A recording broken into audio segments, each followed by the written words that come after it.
All right, ladies and gentlemen, a pleasant day to each and everyone. In this video, we will discuss the three pillars of ASEAN Community, its formation, its goals, and relevance of this community to the modern world. Now, ASEAN, or Association of Southeast Asian Nation, with its motto, one vision, one identity, one community. Okay, so the three pillars of ASEAN Community. So it supports all of these countries in its aspirations and ideals towards reaching its goals. So what is ASEAN? So as I've said earlier, ASEAN means Association of Southeast Asian Nation, with its members of 10 nations and one market because they are integrated. So ASEAN is moving gradually but progressively towards a shared community. So the ASEAN countries, despite their differences, are working together on common goals like economic development, environmental protection, as well as the regional security, because there are a lot of threats nowadays, as you know, in order to build a foundation for a shared future for its subjects and its goals towards its citizens. Now, in this slide, you can see the countries involved in ASEAN. So there are 10 nations as its members. So we have Malaysia, Thailand, Singapore, Laos, Indonesia, Cambodia, Brunei, Vietnam, Myanmar, as well as our country, the Philippines. So these countries are neighboring states, right? ASEAN Community Councils. The ASEAN Community Council came into force, or its formation. It became into a community on December 15, 2008. So the councils had provided the institutional framework required to achieve the ASEAN Community by 2015. So the ASEAN Community Councils includes the three pillars of East ASEAN, which will be discussed later on in this report. So after the formation of the ASEAN Community, it's structured to support three pillars. We have the political security, economic one, the social cultural. So these departments handle specific issues and initiates their respective pillars to ensure that it can be effectively address the diverse needs of the three pillars and their interconnected goals for a unified ASEAN.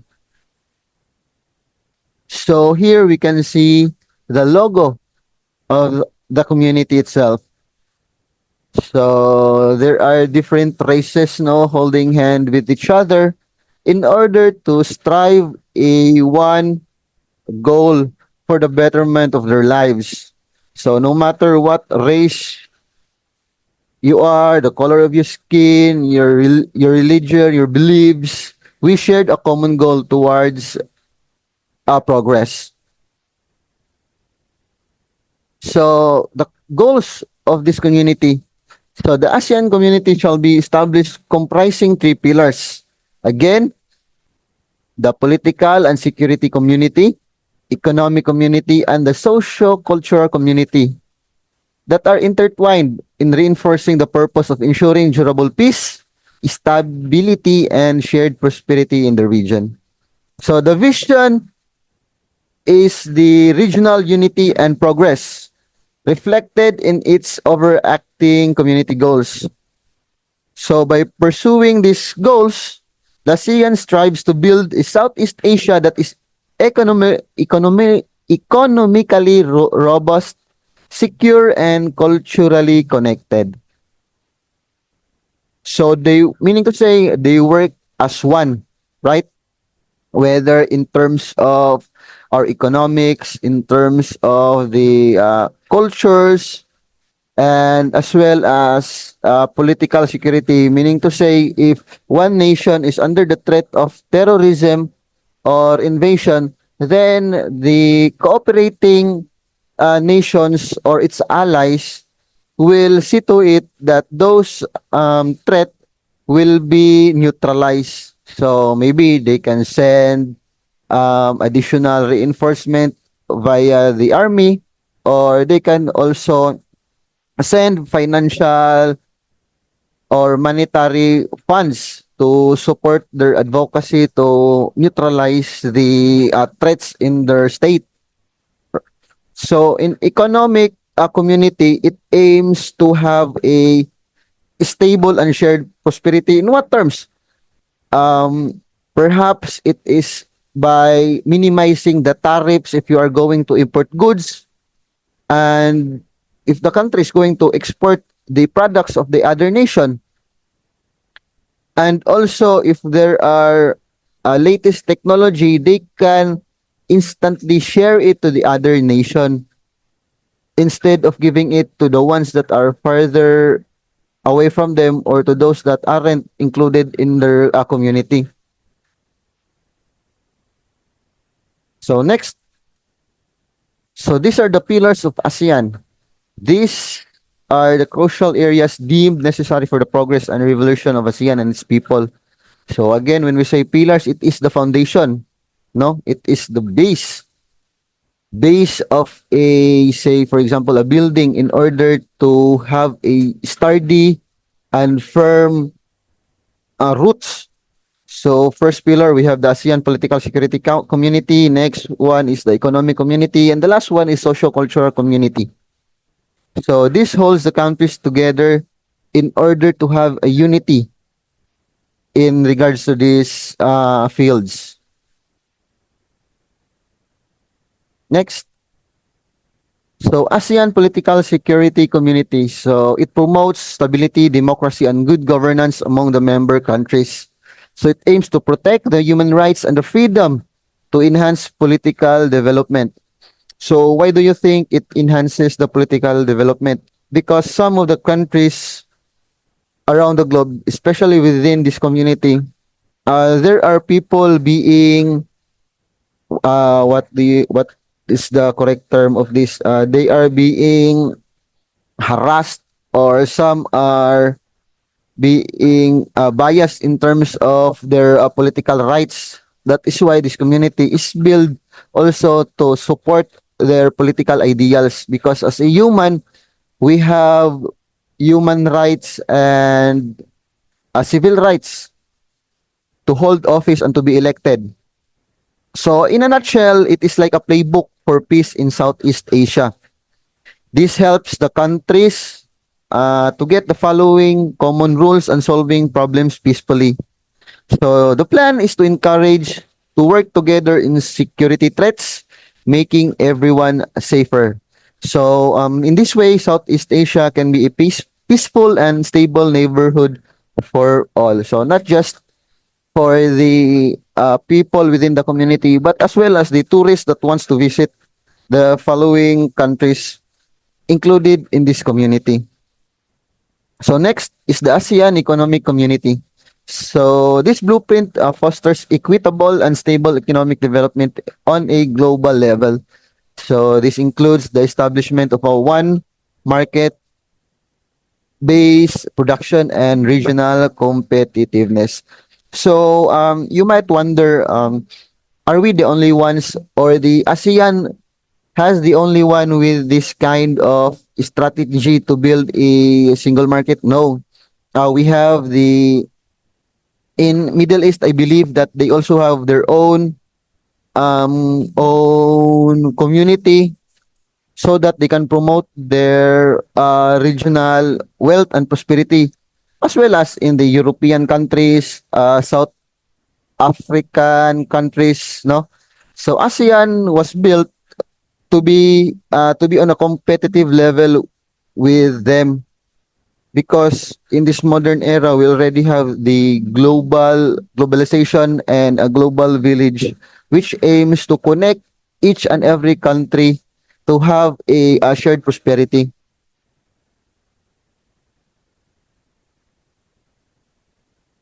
So next, socio-political, socio-cultural community rather. So, establishes a socially responsible community within the view of achieving as well as building a sharing and caring society to fill the gap at the country level. So it plans to make this marketplace work smoothly that aims to tear down the trade barrier between countries, allowing goods, services, and even skilled workers to move freely. So with that, this concludes my report in regards to this topic. So we can see the members of this country. So love and peace, everyone. And thank you so much.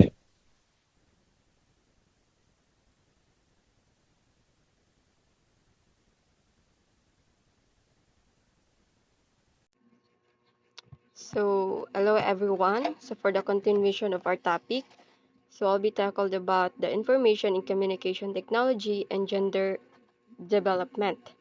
So, first, I will discuss the information and communication technologies or ICT. So, in education, consists of hardware, software, network media for the collection, storage, processing, transmission, and presentation information via text and image, as well as related services according to World Bank. So, ICT has become a personalized commodity and environment we are operating is becoming more and more based on information and communication technology.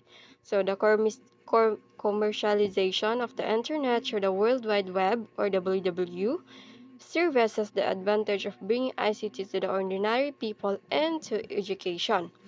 This affordability and availability has triggered a new generation's techno-economic innovation on our society according to Castell's 1996. So, is there any impact of technology in education? So, so of course, there is an impact of individuals, especially students who doesn't have access to a device or high-speed internet at home. So they won't show the same academic result. So now let's proceed to gender and development. So gender is one of the universal dimension on which status difference are based. The term gender is an often mistakenly interchanged with the term sex. Sex is a biological concept, while gender is a social construct specifying the socially, culturally prescribed rules that men and women are to follow. So, gender is shapes the lives of all people in all societies. It influences all aspects of our lives, the schooling we receive, the social roles we play, and the power and authority we command, and population processes where women and men live, how they bear and rear children, and how they die, are shaped by gender as well. So, according to Riley and Vega et al. 2015. So the next topic about theories of gender development will be discussed by Miss Abigail Handayan. Thank you, Miss Catherine. So, my topic is all about theories of gender development. First theory is social learning theory. Believes that parents as distributors of reinforce appropriate gender role behaviors. By their choice of toys or by urging boy or girl and by reinforcing such behavior, parents encourage their children to engage in gender appropriate behavior. If the parents have good relationships with their children, they become models for their children to imitate, encouraging them to acquire gender related behavior. Thus, thus children are reinforced or punished for different kinds of behaviors. They also learn appropriate gender behavior from other male or female models. Second one is cognitive developmental theory. It explains gender development in conjunction with the cognitive development of children as speculated by Lawrence Kohlberg. Based on the original theory of Jean Piaget about how children develop their ability to think and reason. Piaget theorized that from about 2 to 7 years old, corresponding to preschool years, children's intelligence is intuitive in nature. This is the pre-operational stage. At this stage, children can make mental representations and is able to pretend, imagine, and ever closer to the use of symbol or language. A substage is called symbolic substage, where children shows progress in their cognitive abilities by being able to draw objects and that are not present because of the dramatic increase in their language and make-believe play. This is also termed as symbolic functions of the child's ability to represent objects and events through symbols. Kohlberg used this description of children during this stage as a background for the speculation on how gender or understanding of his or her role in social context is developed. For Kohlberg, this is the beginning of the process of acquiring gender-appropriate behavior. Gender schema. Gender schema theory explains gender development based on a schema.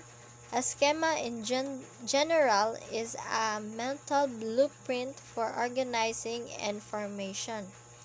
A gender schema is a blueprint for organizing information about the different social roles men and women play. And such a schema helps a child to develop gender identity and formulate an appropriate gender role. Consequently, children developed an integrated schema or picture of what gender is and should be. Next one is gender stereotyping. Gender roles are primarily socialized in the family and reinforced by other social institutions. Gender stereotyping is defined as the beliefs humans hold about the characteristic associated with males and females. From an early age, people form ideas about what and how males and females are or should be. Based on their formed ideas about males and females, they assign labels, develop attitudes and expectations that could either be favorable and unfavorable, facilitates or hinders the development of full human potentials of any of the two categories. Problems occur when belief, attitudes, and expectations associated with a particular gender has a negative image. When an individual, based on gender, is assumed to have all the characteristics associated with his or her gender, for example, girls are good in English, boys are good in math, and girls are emotional and indecisive. Boys don't cry, they are brave, strong, and can be depended on. Schools may also be responsible in promoting gender stereotyping when they treat boys and girls differently. Attitudes towards men's and women's roles is referred to as a gender ideologies. So there are three gender ideologies, which are: first is a traditional gender ideology maintains that men's sphere is work and women's sphere is the home. The implicit assumption is that men have a greater power than women. Second is the egalitarian gender ideology. Maintains that power is distributed equally between men and women, and that each group identifies equally with the same spheres. And the third one is transitional gender ideology.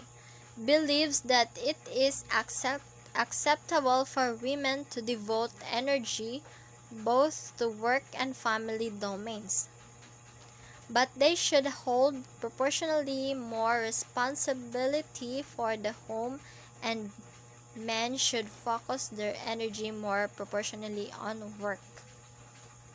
Last one is the gender and equality. Gender equality gives women and men the same entitlements to all aspects of human developments: economic, social, cultural, civil, and political rights.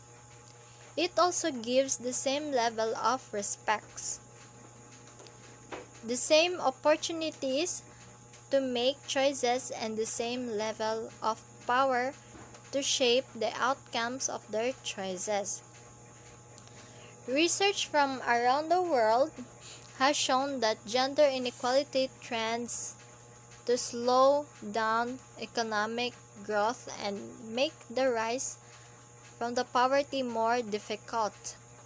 To understand the link between gender inequality and the difficulty to rise from poverty, we have the following. The first one is half of the world population is a female, which is true. And second one is research showed that women and girls tend to work harder than men. The third one is women are more likely to invest their earnings in their children. Yes, of course. And fourth one is women are major consumers as well as consumers. Lastly, women shoulder critical, life-sustaining responsibilities without which men and boys could not survive, much less enjoy high levels of productivity. Given the data, women empowerment is particularly important for determining a country's demographic trends, which affects its economic success and environmental sustainability. Good afternoon, everyone. For the continuations of our report, allowed me to introduce myself. My name is Madeline Hilardes from BS Ed 3. Now let's discuss about the pillars of education. We have our objective. After studying this chapter, you should be able to first identify the four pillars of education, create learning opportunities guided by the four pillars education, develop an awareness of an importance of living in harmony with each other and with environment, and create an awareness of the solidarity of mankind regardless of race, religion, and culture. Learning is a process that lasts a lifetime. Both it is duration and it is diversity. This emphasized the continuous nature of learning throughout a person's life. It suggested that learning is not confined to a specific period but is a lifelong journey that involves a wide range of experience and knowledge acquisitions. This concept highlights the idea that learning is not limited to formal education but extends to various aspects of life, including personal growth, professional development, acquiring new skills, adapting to changes, and exploring new interests. It implies that individuals have opportunity to learn and grow throughout their life, broadening their perspective and enriching their understanding of the world. Now let's discuss about the curriculum. Now, curriculum may mean the way of educational content is organized and presented in a classroom and after school activities to meet different learning needs. Now, when we say curriculum, it refers to the structured set of courses, subjects, and educational content offered by an educational institution or as part of a specific program or course. It encompasses the knowledge, skills, learning objective, instructional materials, assignment, assessment, and overall educational experiences that students are expected to engage with a formal learning setting. Now I'll ask you, should the education system be centered on economic development or in a human development?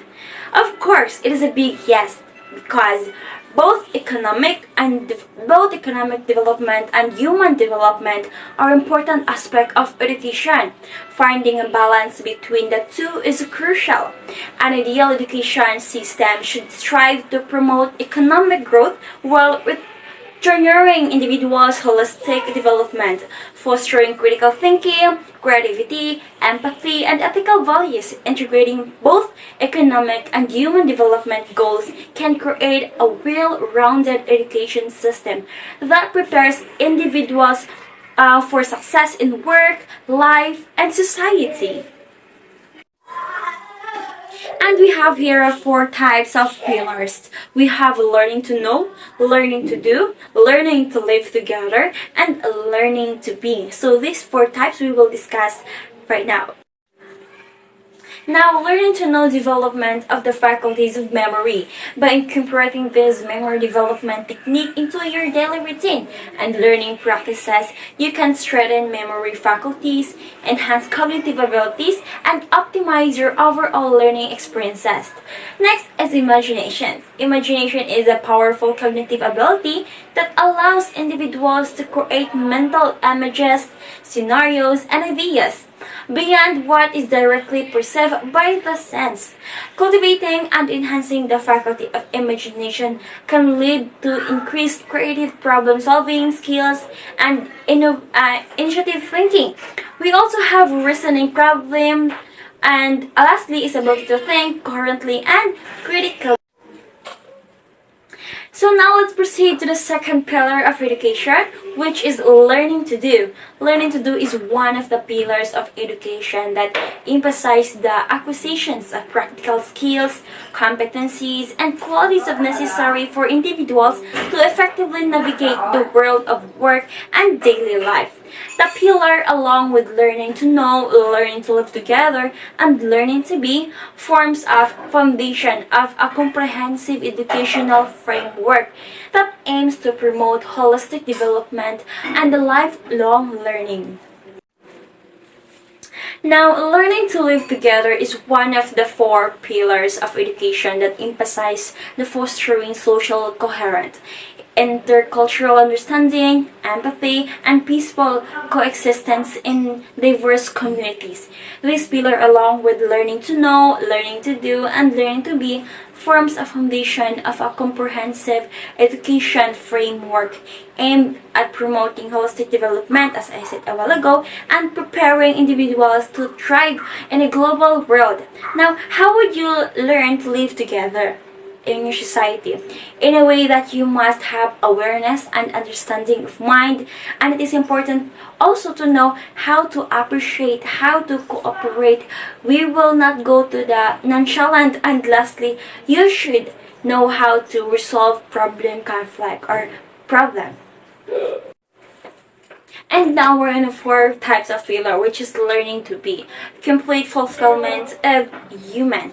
So we have our virtuous personality, commitment, and responsible to social growth, develop the potential develop potential. Now, so learning to be is one of the four pillars of education that focuses on personal development, self-awareness, value education, emotional intelligence.